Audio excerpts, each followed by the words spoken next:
Azhikkal Pookot ദേവീക്ഷേത്രത്തിൽ award വിതരണവും പൊതുസമ്മേളനവും നടത്തി. മീനം മകം മഹോത്സവത്തിന്റെ ഭാഗമായാണ് സമ്മേളനം സംഘടിപ്പിച്ചത്. അഴീക്കൽ പൂക്കോട്ട് ദേവീക്ഷേത്രത്തിലെ മീനം മകം മഹോത്സവത്തിന്റെ ഭാഗമായാണ് പൊതുസമ്മേളനവും അവാർഡ് വിതരണവും സംഘടിപ്പിച്ചത്. CR മഹേഷ് MLA അവാർഡുകൾ വിതരണം ചെയ്തു. ഒരു തൊഴിൽ എടുത്തുകൊണ്ട് മുന്നോട്ട് പോകുമ്പോൾ അത് ദൈവത്തെ മാത്രം സമർപ്പിച്ചുകൊണ്ടുള്ള ഒരു ജീവിതമാണ്.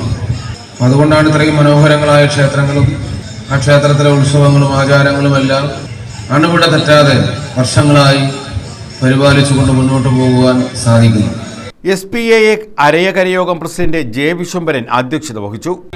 ഇവിടെ നിന്ന് ആർത്തപാടലാംബരയാകിയ സന്ധ്യാദേവി സ്നേഹധനരായ ആലപ്പാട് നിവാസികളോടൊപ്പം ഏതാനും നിമിഷം പങ്കിടാൻ എനിക്കൊരവസരം തന്ന ഈ ചടങ്ങിന്റെ ഭാരവാഹികളോടുള്ള ഹൃദയംഗമമായ അഗൈതവമായ നന്ദി ഞാൻ ആദ്യമായി രേഖപ്പെടുത്തുന്നു. നാട്യപ്രധാനം നഗരം ദരിദ്രം, നാട്ടിൻപുറം നന്മകളാൽ സമൃദ്ധം. പാൽപാത്രവും കൊണ്ട് പുറത്തു പറ്റി ശക്യം പിടിക്കുന്ന കിടാവ് തന്നെ ഇടയ്ക്ക് ശാസിച്ച് ഗൃഹേശി ഓരോ പശുക്കളെ പേർത്ത് നടന്നിടുന്നു. അതാണ് നമ്മുടെ ഗ്രാമീണ കേരളം. P. ജയരാജ് സ്വാഗതം പറഞ്ഞു. ഡോക്ടർ രാജു നാരായണസ്വാമി മുഖ്യപ്രഭാഷണം നടത്തി.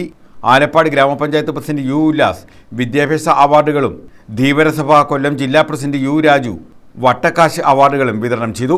Father Prasanth George, T. Premachandran, S. Shyamkumar, K. Nakulan, Satheesan, Binu, Ani CS, Jayachandran, K. Baiju എന്നിവർ പങ്കെടുത്തു.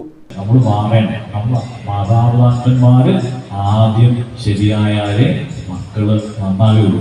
അതുകൊണ്ട് ബൈബിളിൽ ഒരു വാക്യമുണ്ട്, പ്രകാരമാണ് എന്താണ്, നല്ല വൃക്ഷത്തിൽ നിന്ന് നല്ല ഫലം ഉണ്ടാകും, ഞെരനിൽ നിന്ന് മുന്തിരി എങ്ങനെ ഉണ്ടാകില്ല എന്ന് പറയുന്നുള്ളൂ. അതുപോലെ നമ്മൾ പറയത്തില്ലേ, മക്കം കുത്തിയ കുമ്പളം മുളയ്ക്കില്ല.